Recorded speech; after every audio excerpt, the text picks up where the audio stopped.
آمن الرسول بما انزل الیہ من ربہ والمؤمنون. اب یہ جو دو آیات ہیں 285 اور 286 آخری، یہ بڑی اہم آیات ہیں. کہا جاتا ہے کہ معراج پر جب حضور صلی اللہ علیہ وسلم تشریف لے گئے تھے تو یہ آپ کو تحفتاً دی گئی تھی.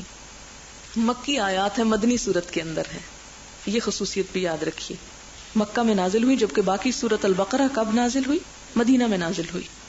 یہ آیات کب نازل ہوئی؟ ان دنوں میں جب مسلمان بری طرح ستائے جا رہے تھے، کیونکہ معراج ہجرت سے کچھ عرصہ پہلے کا عمل ہے. اور آپ صلی اللہ علیہ وسلم نے ان آیات کے بارے میں فرمایا کہ جو شخص رات میں یہ دو آیتیں پڑھ لے، یہ آیتیں اس کو کافی ہوں گی، یعنی وہ اللہ کی حفاظت میں آ جائے گا. کوشش کریں عشاء کی نماز میں پڑھ لیں، اگر تھوڑی سی عادت ہو جائے تو بڑے فائدے کی ہیں. عموماً میں کوشش کرتی ہوں کہ فجر کی جیسے پہلی رکعت میں الف لام میم سے پڑھ لیتی ہوں اور دوسری رکعت میں آمن الرسول سے، اور اسی طرح مغرب کی نماز میں جیسے ہو اللہ الذی، کیونکہ وہ بھی صبح شام پڑھنے کی بڑی فضیلت ہے. وہ اب انشاءاللہ صبح شام کی دعائیں بھی آپ کو سکھائیں گے. تو یہ نہیں کہ کوئی فرض کے درجے میں کہ آپ عشاء کی نماز میں یہ پڑھیں یا فجر کی نماز میں پڑھیں، لیکن صرف ہوتا نا اپنے آپ کو یاد دہانی کرانے کے لیے اگر ایک کام ایک وقت میں کر لیا جائے تو وہ ایک عادتاً ہوتا چلا جاتا ہے اور اس کا بڑا فائدہ ہے، کیونکہ ہم سب کو اللہ تعالیٰ کی حفاظت کی بہت بہت ضرورت ہے. انہی آیات کے بارے میں آپ نے فرمایا اوتیت هذه الآیات من آخر سورة البقرہ من کنز تحت العرش لم یؤتہن نبی قبلی، کہ مجھے یہ آیات دی گئیں سورت بقرہ کی آخر میں سے، عرش کے نیچے ایک خاص خزانے میں سے، جو مجھ سے پہلے کسی نبی کو نہیں دی گئیں. یعنی ان کی بہت فضیلت ہے ان آیات کی، اور اس لیے آپ نے یہ بھی فرمایا کہ ان کو خود بھی سیکھو اور اپنی عورتوں اور بچوں کو بھی سکھاؤ. یعنی سب کو یہ آیتیں یاد ہونی چاہیے زبانی، اور دن یا رات کے کسی حصے میں ان کو پڑھ لینا چاہیے. ایک اور حدیث بھی آتی ہے کہ جو شخص سورت الفاتحہ اور البقرہ کی آخری آیات کو جس گھر میں روزانہ 3 دن متواتر پڑھے وہاں شیطان نہ آئے گا. کسی نے مجھ سے سوال کیا تھا یہ جو حرز اعظم اس کی کیا اوتھینٹسٹی ہے؟ اس میں بھی اسی قسم کی آیات ہیں جو جناتی اور اس قسم کے اثرات اور جو غیر مرئی اثرات کو دور کرنے کے لیے اور شیطانی وسوسوں کو دور کرنے کے لیے کچھ قرآن پاک کی آیات کا انتخاب ہے، اس میں یہ آیتیں بھی شامل ہیں. ویسے بھی کہتے ہیں نا کہ سورت البقرہ پوری کے بارے میں خاصیت آتی ہے کہ جو اس کو پڑھے اس پر جادوگر کا وار اثر نہیں کرتا، تو جادو کے توڑ کے لیے بھی سورت البقرہ بہت اچھی ہے. آمن الرسول بما انزل الیہ من ربہ، ان آیات میں کیا بتایا گیا کہ ایمان لائے رسول علیہ السلام اس چیز پر جو ان کی طرف نازل کی گئی ان کے رب کی طرف سے. تو اس سے کیا پتہ چلتا ہے کہ انبیاء علیہ السلام کے لیے بھی ایمان ضروری ہوتا ہے، اور سب سے پہلے وہ خود ایمان لاتے ہیں، اور ان کے ساتھ والمؤمنون سارے باقی مومن بھی، کلن سب کے سب آمن ایمان لاتے ہیں. کس چیز پر؟ اب یہاں ایمان کی تفصیل بتا دی گئی. پھر میں آپ کو سورۃ البقرہ آیت 62 یاد کراتی ہوں جس میں آیا تھا نا کہ ان الذین آمنوا والذین ہادوا والنصارى والصابئین من آمن باللہ والیوم الآخر وعمل صالحا فلہم اجرہم عند ربہم. تو وہاں یہ کہا گیا تھا کہ جو ایمان لائے، جو یہودی ہو، عیسائی ہو، صابی ہو، جو ایمان لائے اللہ اور یوم آخرت پر اور نیک کام کرے تو ان کا اجر محفوظ ہے. وہاں پر صرف 2 ایمان کی بات تھی. یہاں ایمان کی تفصیل بتائی گئی کہ ان سب کا اجر بھی کب محفوظ ہوگا؟ جب وہ ان تمام چیزوں پر ایمان لائیں گے. میں اس لیے اس کو پھر ریفر بیک کر رہی ہوں کہ بہت سے لوگ اس آیت کو کوٹ کر کے آپ کے ساتھ حجت بازی کریں گے اور پھر آپ اس وقت خاموش ہو جائیں گے کہ جواب کوئی نہیں ہے ہمارے پاس. اس لیے آپ غور سے اس بات کو سن لیں کہ وہاں پر صرف اجمال ہے، یہاں تفصیل ہے. اجمال کا کیا معنی؟ کہ مختصراً ایک بات کی گئی اللہ اور یوم آخرت کی. یہاں پوری ڈیٹیل بتا دی گئی کہ صرف وہ 2 کا ایمان کافی نہیں، اس طرح کا ایمان رکھنے والے تو بہت سے لوگ مل جائیں گے. یہ سب ضروری ہے. کیا ضروری ہے؟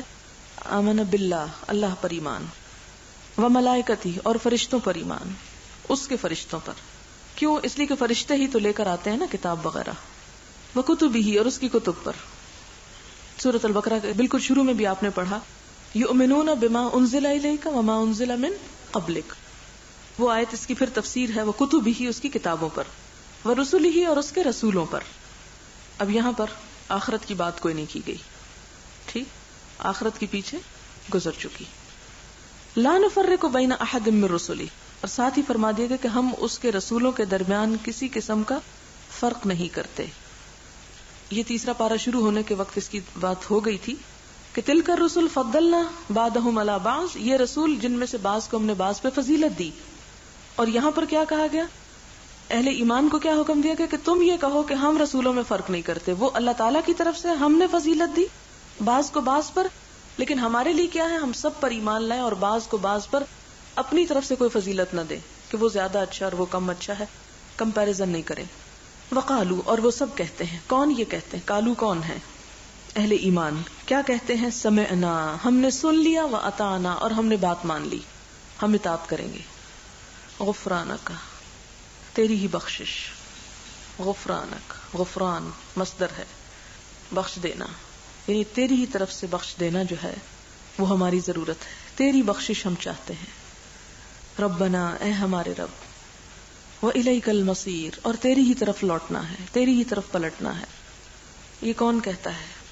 اہل ایمان کہتے ہیں. رسول صلی اللہ علیہ وسلم کے ساتھی کہتے ہیں کہ اے رب، جو تو نے ہم سے کہا ہم نے سن لیا، اور جو تو ہم سے چاہتا ہے ہم نے مان لیا، ہم وہ کر کے دکھائیں گے. یہود نے کیا کہا تھا؟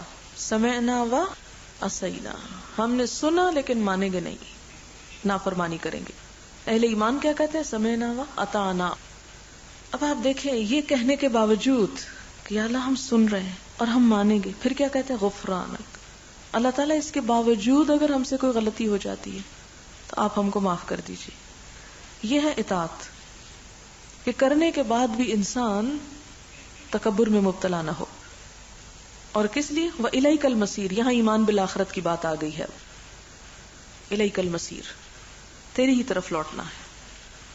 لا يكلف الله نفسا الا وسعها، یہ آیت ہے جس نے منسوخ کیا يحاسبكم به الله. یہ جو میں نے بتائی تھی نا حدیث کے صحابہ کرام نے کہا کہ ہم تو اپنے دل کے خیالات پر کیسے کنٹرول کریں، تو اس پر اللہ تعالیٰ نے یہ آیت نازل فرمائی کہ لا يكلف الله نفسا الا وسعها.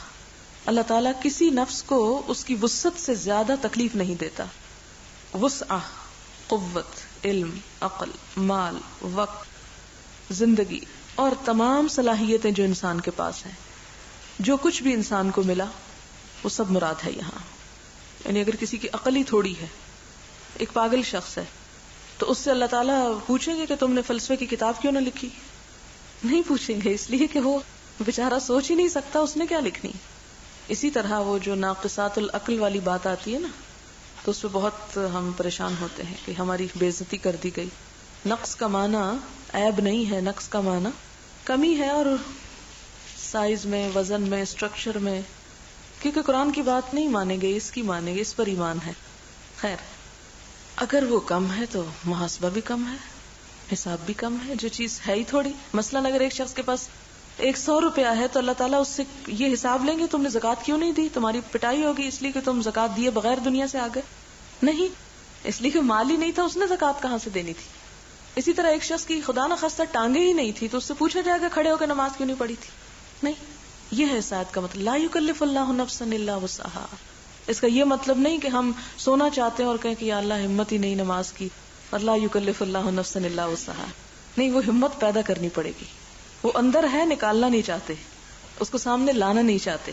مثلا جیسے آپ اپنے بچوں کو بہلاتے ہیں نا کہ بیگ میں پیسے ہوتے ہیں، ایک اندر خانہ ہوتا ہے اور ایک ظاہری جس میں چھوٹا موٹا چینج ہوتا ہے. تو آپ سے کہتا ہے مجھے 100 روپیہ چاہیے، آپ کہتے ہیں دیکھو اس پرس میں 100 ہے ہی نہیں، اور وہ جو اندر والا ہے وہ آپ اس کو بتا ہی نہیں رہے. یہ بچوں کے ساتھ تو ہو سکتا ہے، اللہ کے ساتھ کیسے ہو سکتا ہے کہ اللہ تعالیٰ کو کہیں یا اللہ وہ ہے ہی نہیں طاقت ہم میں، اس کو پتا ہے وہ اندر چھپا کے رکھی ہوئی ہے، وہ بچا کے رکھی ہوئی ہے. جیسے کہتا ہے نا تو بچا بچا کے نہ رکھ اسے، تیرا آئینہ ہے وہ آئینہ کہ شکستہ ہو تو عزیز تر ہے نگاہ آئینہ ساز میں. تو وہ اللہ کی خاطر جب نکالیں گے تو پھر ہی اللہ کی محبت ملے گی. اب یہاں وسعت سے مراد وہ چیزیں جو عدم میں ہیں، موجود ہی نہیں، جن کا وجود ہی نہیں ہمارے اندر. وہ نہیں کہ جو وجود ہے ہم ان کو ظاہر نہیں کر رہے. لہا ما کسبت وعلیہا ما اکتسبت، اس کے لیے ہے جو کچھ اس نے کمائی کی. ہاں، کسبہ اپنے اور دوسرے ہر دو کے لیے کسب، اور اکتساب صرف اپنے لیے. اور یہ کسب بھلائی اور برائی دونوں کے لیے استعمال ہوتی ہے، سیئہ اور حسنہ دونوں کے لیے کسبہ کا لفظ استعمال ہوتا ہے. لہا ما کسبت یعنی ہر نفس کو کیا ملے گا، وہ جو اس نے کمائی کی، کوشش کی. اگر بچا کے رکھ دیا کہ ہم اس کو اللہ کی راہ میں توڑنا نہیں چاہتے تو پھر بچائے رکھیں، وہاں بھی کچھ نہیں ملے گا. اور اگر نفس کو، اپنے غرور اور تکبر کو اور اپنی بہت سی چیزوں کو جب ہم قربان کرتے چلے جائیں گے تو ان کا صلہ اور جزا بھی اللہ تعالیٰ دیں گے. لہا ما کسبت. اور پھر آپ دیکھیں کہ لہا ما کسبت میں وہ نیکی جو اس نے اپنے لیے کی، وہ کام جو اس نے اپنی ذات کے لیے کیا، اور وہ کام جو اس نے دوسروں کو خوش کرنے کے لیے، دوسروں کو خوش، ریاکاری کے معنی میں نہیں، یعنی دوسرے کو فائدہ پہنچانے، دوسرے کی خدمت میں جو کیا. مثلا ایک شخص کمائی کرتا ہے اور اپنے بچوں کے اوپر خرچ کرتا ہے تو یہ کسب میں آ گیا اس کے، ٹھیک ہے. لیکن اگر وہی شخص کوئی گناہ کرتا ہے تو وہ اس کے اپنے اوپر پڑے گا، بچوں پہ نہیں پڑے گا، ٹھیک ہے نا. وَعَلَيْهَا مَكْتَسَبَتْ. اس کے اپنے ہی ذمہ ہے جو اس نے کیا. تو اکتساب جو اس نے اپنے لیے کیا. اسی سے پتہ چلتا ہے کہ ایصال ثواب تو ہوتا ہے، ایصال گناہ نہیں ہو سکتا. کہ آپ نماز نہ پڑھیں اور کہیں اللہ تعالیٰ یہ میری بہن کے نامہ اعمال میں لکھ لیں، نہیں. اسی لیے آپ دیکھیں کہ کیا حسن ہے قرآن کے الفاظ میں، اور کتنا اپروپریٹ یوز ہے ان کا. یہ بھی تو ہو سکتا تھا نا، لہا مکتسبت و علیہا ما کسبا. آپ کہتے دونوں کا روٹ ایک ہی ہے، ایک آگے ایک پیچھے، کیونکہ مشکل ہماری اردو کی ہے. کسبا کا بھی ہمیں ترجمہ وہی کرنا پڑے گا جو اکتسبا کا کرنا پڑے گا، لیکن پھر صرف اردو ترجمہ پڑھ کے تو ہم نہیں روح کو پہنچیں گے. اس لیے جاننا ضروری ہے کہ دونوں کا فرق کیا ہے. ربنا لا تؤاخذنا، اے ہمارے رب ہمارا مواخذہ نہ کرنا، ہم کو پکڑنا مت. ان نسینا او اخطانا، اگر ہم بھول جائیں یا ہم خطا کر لیں. اب یہاں خطا کا معنی واضح ہو گیا نا کہ جان بوجھ کے کی ہوئی غلطی. یا اللہ اگر بھول چوک ہو جائے، یا بعض اوقات انسان ہے نفس کے جذبات کے غلبے سے مغلوب ہو کر ہم کیا کرتے ہیں، ہم غلط کام کر بیٹھتے ہیں. تو یا اللہ ہم کو نہ پکڑنا، ہماری خطاؤں اور بھول چوک کو ہم سے معاف کر دینا. ربنا ولا تحمل علینا اسرا، اے ہمارے رب ہم پہ مت بوجھ ڈال. تحمل، اب ایک ہے حمل اور ایک ہے اسر. حمل بھی بوجھ کو کہتے ہیں اور اسر بھی بوجھ کو کہتے ہیں. اسر سخت اور دشوار بوجھ کے لیے استعمال ہوتا ہے، جس کو بمشقت اٹھایا جائے، بڑی مشکل سے اٹھایا جائے. حمل جو آسانی سے اٹھا لیا جائے، خوشگواری سے اٹھا لیا جائے. اسی لیے ماں کے پیٹ میں جو بچے کا بوجھ ہوتا ہے اس کو حمل بولتے ہیں، کیونکہ وہ خوشگواری سے اٹھاتی، آسانی سے اٹھا لیتی، خواہ وہ کتنا ہی بھاری کیوں نہ ہو. اسر نہیں ہوتا وہ. لیکن کچھ ماؤں کے لیے اسر ہو جاتا ہے جو ناپسندیدگی سے جنم دے. اسی لیے کہا کہ ربنا ولا تحمل علینا اسرا، کہ ہم پر ایسا بوجھ نہ ڈال کہ جو ہم نہ اٹھا سکیں. کما حملتہ علی الذین من قبلنا، جو تو نے ان لوگوں پر ڈالا جو ہم سے پہلے گزرے ہیں، یعنی پہلی قوموں اور پہلی امتوں پر. کیونکہ ایک مرتبہ جب صحابہ کرام کو بہت ستایا گیا مکی دور میں، تو وہ حضور صلی اللہ علیہ وسلم کے پاس ہے اور کہنے لگے یا رسول اللہ یہ آزمائشیں کب ختم ہوں گی. آپ صلی اللہ علیہ وسلم اٹھ کر بیٹھ گئے، آپ کا چہرہ مبارک سرخ ہو گیا. آپ نے فرمایا کہ تمہیں نہیں معلوم کہ تم سے پہلوں پر کتنی کتنی آزمائشیں گزری، ان میں سے کسی ایک کو زمین میں گڑا کھود کے کھڑا کیا جاتا، پھر آرے سے اس کے جسم کو چیر کر 2 ٹکڑے کر دیا جاتا، اور طرح طرح کی سزائیں اور ایذائیں دی جاتی، کیل ٹھونکے جاتے. اور خود فرعون نے جو کچھ سزائیں دی تھیں، اور حضرت آسیہ کے بارے میں بھی ملتا ہے. اور اگر آپ کو کبھی اتفاق ہوا ہو حضرت عیسیٰ علیہ السلام کا کوئی ایسا مجسمہ دیکھنے کا جس میں انہیں سولی پہ لٹکایا گیا ہے، تو اس میں آپ دیکھیں گے، مجھے اتفاق ہوا ہے کچھ میوزیمز میں دیکھنے کا فرانس میں، کہ ان کے جو ہاتھ ہیں ان کے اندر وہ باقاعدہ خون اور وہ سوراخ ہیں بڑے بڑے پاؤں کے اندر، کہ جس طرح ان کو، کیونکہ سلیب اس طرح نہیں ہوتی تھی کہ آپ جیسے کسی میز پہ کھڑا کر کے ایک پھندے میں لٹکا کے میز نکال دیں تو وہ لٹک جائے. اس دور میں وہ باقاعدہ ہاتھوں کو پھیلا کر ان کے اوپر کیل ٹھونک دیے جاتے تھے کہ وہ ٹس سے مس بھی نہ ہو سکے انسان. تو باقاعدہ وہ ایسے مجسمے موجود ہیں مختلف میوزیمز کے اندر. تو فرسٹ ٹائم مجھے اس بات کا ابھی ریسنٹلی کچھ عرصہ پہلے میں نے دیکھا.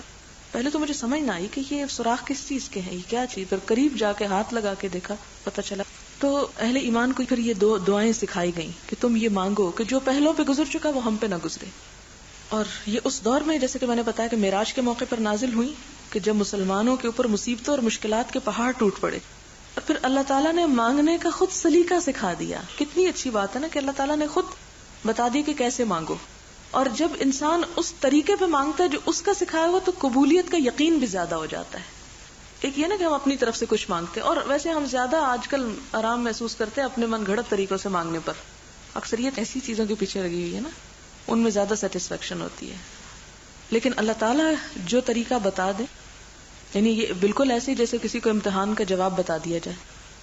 کہا گیا کہ ربنا ولا تحمل علینا اسرا کما حملتہ علی الذین من قبلنا، یعنی پہلی قوموں پر جو گزرا، جن مشکلات سے ان کا سابقہ پڑا، ہمیں ان سے بچا.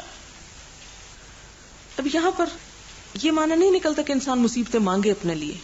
عافیت کی دعا اللہ تعالیٰ کو سب سے زیادہ پسند ہے، لیکن اگر خدا نہ خواستہ کوئی مصیبت آ جائے تو پھر وقار اور صبر اور تحمل کے ساتھ اس کو برداشت بھی کرے اور دعا مانگے. ربنا ولا تحملنا ما لا طاقت لنا، اللہ ایسی آزمائش میں نہ ڈالنا جو ہم اٹھا نہ سکے اور ہم کہیں بھٹک جائیں اور تیرے راستے سے ہٹ جائیں.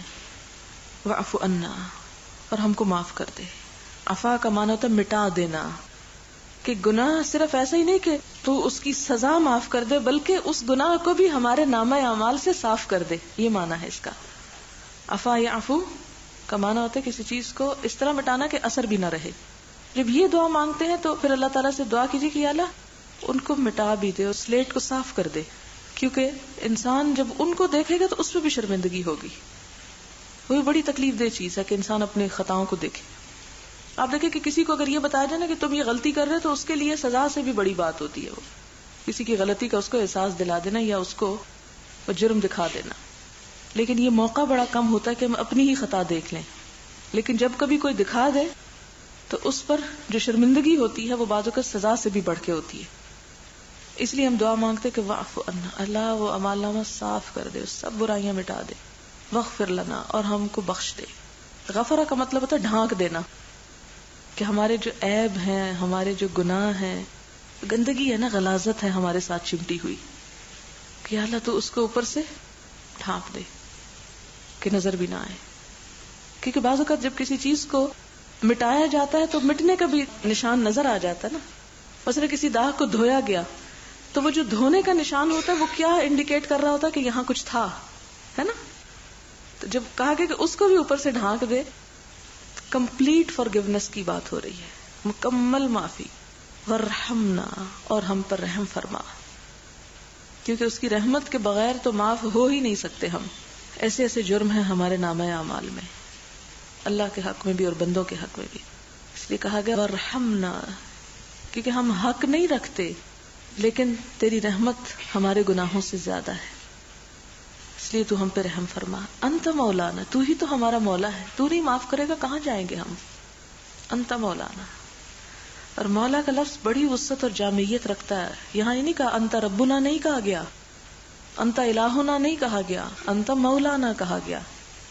مولا، واو لام، یہ ولی، دوست، مددگار، پروٹیکٹر، گارڈین، حفاظت کرنے والا، محبت کرنے والا، کیئر کرنے والا. فانصرنا علی القوم الکافرین، پس مدد کر ہماری کافر قوم کے مقابلے میں. ابھی جو کافر قوم کے سامنے مدد کی درخواست ہے نا، کافر سے پھر مراد ایک کافر تو وہ ہیں جو پکے کافر ہیں، جو ایمان نہیں لائے، لیکن اس کے ساتھ وہ لوگ بھی شامل ہیں کہ جو ایمان تو لائے ہیں لیکن اس کے کسی حکم کو ماننا نہیں چاہتے، اس کے انکار کرتے ہیں. تو وہ کیا ہے دراصل؟ وہ بھی ایک طرح سے کفر میں ہی داخل ہو جاتا ہے. یہاں تو چونکہ صحابہ کرام کو اہل مکہ کے کافروں سے مقابلے پر دعا سکھائی گئی، لیکن ہر شخص کا مقابلہ شر کے لیے کچھ مختلف ہوتا ہے. اگر انسان شر سے مغلوب ہو جائے تو یہ سب سے بڑی آزمائش ہوتی ہے انسان کے لیے، کہ شر کے مقابلے میں، اللہ کی نافرمانی کے مقابلے میں اتنی جرت اور ہمت اور آزادی ہی نہ رکھے انسان کے وہ اللہ کی بات مان سکے. کیونکہ آپ دیکھیں ہم اپنے ماحول اور معاشرے سے بہت متاثر ہوتے ہیں، جیسا ماحول ہوگا ہم ویسے ہی ہو جائیں گے. ایک محاورہ فارسی کا کہ جو بھی نمک کی کان میں گیا وہ نمک ہی ہو گیا. اگر نمک کی کان میں کسی چیز کو بھی آپ رکھ دیں تو کچھ عرصے کے بعد وہ بالکل نمک بن جائے گی. بالکل اسی طرح ماحول انسان کی شکل و صورت، انسان کے اخلاق، عادات، جذبات، بہت سی چیزوں پر اثر رکھتا ہے. تو جب انسان کافر ماحول میں، اور کافر سے مراد خدا کے احسان فراموش ماحول میں رہتا ہے، تو پھر قدرتی طور پر اس کے اثرات اور غبار آتا ہے انسان پر. دوسروں سے بات کرتے کرتے بعض اوقات انسان انہی کی ٹون میں بات کرنے لگتا ہے. اگر وہ خدا کی ناشکری کی کوئی بات کرتے تو ہمارے منہ سے بھی جواباً نکل جاتی ہے. پھر ہم پچھتاتے ہیں یہ بات تو نہیں کرنی، تو میں پڑھ چکی ہوں، تو غلط ہے یہ بات. تو وہ جو ایک انوائرمنٹ کا جو اثر ہے، یا اللہ اس کے مقابلے میں ریزسٹنس پیدا کر دے. جیسے آپ دیکھیں نا کہ سردی کے مقابلے کے لیے اگر جسم میں ریزسٹنس نہیں تو انسان کے لیے مشکل ہو جاتی. تو یہ ریزسٹنس پیدا کرنے کی دعا ہے ایک طرح سے. لا نفرق بین احد من رسلی، ہم تمام انبیاء سے محبت اور احترام تو کرتے ہیں، مگر ایک قدرتی بات ہے کہ ہم اپنے نبی صلی اللہ علیہ وسلم سے زیادہ محبت اور عقیدت رکھتے ہیں، اور بہت واقعات سے ہمیں اندازہ ہوتا ہے کہ ان کا درجہ تمام انبیاء سے اونچا ہے. اس میں کوئی شک نہیں، اور یہ دو باتیں آپس میں کنٹراڈکٹری نہیں ہے، متضاد نہیں ہے، ایک دوسرے کے مخالف نہیں ہے. اس آیت کا مطلب یہ ہے کہ انبیاء علیہم السلام کے ساتھ جو ہمارا تعلق ہے اس کی دو بڑی بنیادیں آپ کہہ سکتے ہیں. ایک ایمان کا تعلق ہے اور ایک ان کے ساتھ محبت کا تعلق ہے. جہاں تک ایمان کا تعلق ہے تو ہم تمام انبیاء پر ایمان رکھتے ہیں، نہ صرف یہ کہ ان پر بلکہ ان کی لائی ہوئی کتابوں پر بھی. قرآن پاک کی بالکل ابتدا میں سورۃ البقرہ کے شروع میں ذالک الکتاب لا ریب فیہ ھدی للمتقین، اور اس میں آگے جا کے کیا تھا والذین یؤمنون بما انزل الیک وما انزل من قبلک. تو وہاں کیا یؤمنون، آمن الرسول بما انزل الیہ من ربہ والمؤمنون کل آمن باللہ وملائکتہ وکتبہ ورسلہ. یہاں بھی کیا پتہ چلتا ہے کہ تمام رسولوں پر ایمان ضروری ہے، اور دوسری جگہ کیا پتہ چلتا ہے کہ جو کچھ ان کی طرف آیا اس پر بھی ایمان ضروری ہے. اس ایمان میں کوئی تفریق نہیں کہ ہم ایک کو زیادہ اور ایک کو کم درجہ دیں، ہمیں سب کو ماننا ہوگا. اور یہ دراصل امت مسلمہ کو یہود اور نصارہ سے الگ کرنے والی چیز ہے کہ یہود کس کو نہیں مانتے؟ عیسیٰ علیہ السلام کو. عیسائی کس کو نہیں مانتے؟ حضور صلی اللہ علیہ وسلم کو. مسلمان کیا ہیں؟ یہی اصل حق پر ہیں کیونکہ یہ سب کو مانتے ہیں. ٹھیک ہو کہ نہیں بات؟ سمجھ آ گئی یہ بات. اب دوسری بات ہے محبت اور عقیدت اور احترام. ہم تمام انبیاء کا احترام کرتے ہیں، لیکن جہاں تک محبت کا تعلق ہے تو حضور صلی اللہ علیہ وسلم سے ہماری محبت سب سے بڑھ کر ہے. وہ کیوں؟ ایسا کیوں ہے؟ اس کی وجہ یہ ہے کہ ہمیں ایسا کرنے کو کہا گیا. فرمایا نا کہ لا یؤمن احدکم حتی اکون احب الیہ من والدہ وولدہ والناس اجمعین. کوئی شخص مومن ہی نہیں ہو سکتا جب تک کہ میں اس کو، اس کے والدین، اولاد اور تمام انسانوں، اور تمام انسانوں میں سارے پیغمبر بھی آ جاتے ہیں، ان سب سے بڑھ کر عزیز نہ ہو جاؤں. اب جب ایک پیغمبر سے ہماری محبت سب سے زیادہ ہے تو اس کا یہ مطلب نہیں کہ دوسرے انبیاء کی محبت کی نفی ہو جاتی ہے. اس میں نفی نہیں ہوتی، ہم محبت ان سے بھی کرتے ہیں، لیکن آپ کا مقام آپ کا ہے، آپ کا درجہ اور آپ کی جو فضیلت ہے باقی انبیاء پر وہ اپنی جگہ ہے. وہ فضیلت کس نے دی؟ اللہ تعالیٰ نے. اب ہمیں اس محبت میں غلو کی اجازت نہیں. غلو کا مطلب کیا ہے کہ ایک طرف ہم یہ نہ کریں کہ اللہ تعالیٰ سے بڑا ان کا درجہ کریں، اور دوسری طرف یہ نہ کریں کہ باقی انبیاء کو کم تر ثابت کرنے کی کوشش کریں. یہ بالکل ایسے ہی ہے کہ جیسے ایک شخص سے آپ محبت کرتے ہیں، اس سے محبت کا یہ مطلب نہیں کہ آپ سب سے نفرت کرتے ہیں، ہے نا؟ یہ تو نہیں ہو سکتا. یہ تو ضرور ہو سکتا ہے کہ کسی کی محبت زیادہ اور کسی کی کم ہے، لیکن یہ نہیں ہو سکتا کہ ایک کی محبت کی وجہ سے انسان ساری دنیا سے نفرت شروع کر دے یا ان سے ان کے مقام اور مرتبے کو کم کرنا شروع کر دے. تو یہاں پر جو ہمیں بتایا گیا وہ یہ کہ کہیں تم ایسا نہ کرنا کہ حضور صلی اللہ علیہ وسلم کی محبت کی خاطر یا محبت میں دوسرے انبیاء کی کوئی احترام یا عزت یا محبت میں کمی نہ ہو، توہین نہ ہو، کوئی ایسا پہلو نہ ہو. کیونکہ بنی اسرائیل کیا کرتے تھے؟ اپنے انبیاء کو قتل بھی کر دیتے تھے، ان پہ زیادتیاں کرتے، الزام دھرتے. اور اب بھی آپ دیکھیں کہ تورات اور انجیل میں آپ کو ایسی چیزیں مل جائیں گی کہ جس میں انبیاء کے بعض ایسی باتوں کا ذکر ہے کہ جو نہیں ہونی چاہیے یا جن کی اجازت نہیں. ٹھیک ہے. اس کے بعد یہ ہے کہ لہا ما کسبت و علیہا مکتسبت کو دوبارہ سمجھا دیں. لہا اور علیہا کا اس میں فرق بتا دیں. لا کا مطلب ہوتا ہے نا کے لیے، اور اللہ کا مطلب ہوتا ہے پر. مثلا آپ کسی شخص کا تصور لائیں کہ آپ ایک چیز کہہ رہے ہیں کہ یہ اس کے لیے ہے، کوئی چیز کسی کے لیے ہے. اس کو سوچ کر کیا آتا ہے دل میں، کیا تصور آتا ہے کہ فلاں پین فلاں کے لیے ہے. جس کے لیے ہے اس کے ساتھ ایک محبت کا اور ایک جزا یا ایک اس کی عزت افزائی کا تصور آتا ہے نا دل میں. اگر آپ کو کوئی کہے کہ یہ کتاب میں آپ کے لیے لائی ہوں، آپ کیا محسوس کریں گے؟ سوچیں کیا محسوس کریں؟ خوشی محسوس کریں گے نا کہ کوئی چیز آپ کے لیے ہے. ٹھیک ہے. اچھا ایک بات یہ کہی جائے کہ یہ آپ جا رہی ہیں الہدا، یہ کتاب اپنے اوپر رکھ کر لے جائیں. دے تو دونوں میں رہی ہیں، ہاں، ایک میں اٹھوا رہی ہیں اور ایک میں اس کو مالک بنا رہی ہیں. جس چیز کا آپ اس کو مالک بنا رہی ہیں اس کے لیے اس کو دے رہی ہیں، اس سے کیا ہو رہا ہے، خواہ وہ کتاب سائز میں بڑی ہی کیوں نہ ہو، اس دوسری کتاب سے جو اس کے اوپر لدوا رہی ہیں آپ. تو لا کا مطلب کیا ہے، یعنی کے لیے جزا کے طور پر آ رہا ہے، اور الا کا ایک طرح سے سزا کے طور پہ آ رہا ہے. بوجھ، جب کوئی بھی چیز کسی کے اوپر رکھی جاتی ہے مانوی طور پر یا حصی طور پر، تو کسی چیز کو کسی کے اوپر رکھنا، اس کا معنی کیا ہے، اس کے لیے ایک بوجھ ہے. اب یہاں پر دوسرا معنی کسبہ اور اکتسبہ کا سمجھنے کی ضرورت ہے. کسبہ کا معنی ہوتا ہے کوئی کمائی کرنا اپنے لیے یا کسی کے لیے، یعنی فائدہ پہنچانا، مثلا عبادت کرنا اپنے لیے اور کسی کی خدمت کرنا. اچھا، الا کا کیا مطلب ہے کہ وہ چیز اس کے خلاف جا رہی ہے. علیہا مکتسبت، اب یہ کسی کے لیے نہیں ہو سکتا. جب انسان گناہ کرتا ہے تو وہ اس کے اپنے ہی اوپر اس کا اثر پڑتا ہے. ٹھیک ہے، تو جب لہا کے لیے آ رہا ہے تو یہ جزا کے لیے آ رہا ہے، اور علیہا کا مطلب ہے کہ اس کے اوپر اس کا بوجھ ڈالا جا رہا ہے، اس کی پرسش ہوگی، اس کی ذمہ داری اس پہ ڈالی جا رہی ہے.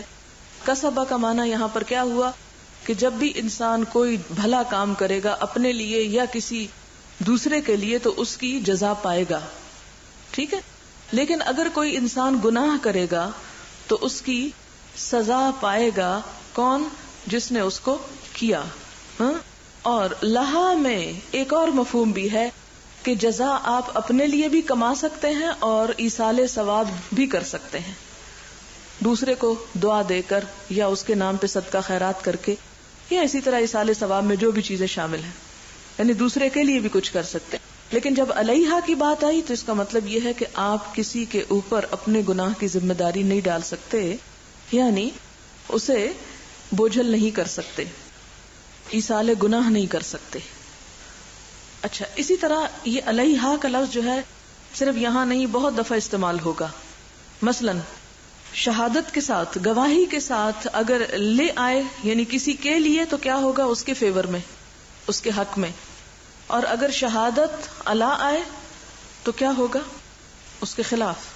ٹھیک ہے، اسی طرح آپ نے قرآن پاک میں پڑھا کتب علیکم الصیام، کتب علیکم، تم پر لکھے گئے، یعنی تم پہ ایک طرح سے ذمہ داری ڈالی گئی. اور اگر کتب الہ ہو تو کسی کی طرف، کتب لے، یہی لام اگر آ جائے تو اس کا مطلب ہے کسی کے لیے کوئی چیز یعنی اس کے فیور میں جا رہی ہے. ٹھیک ہے نا.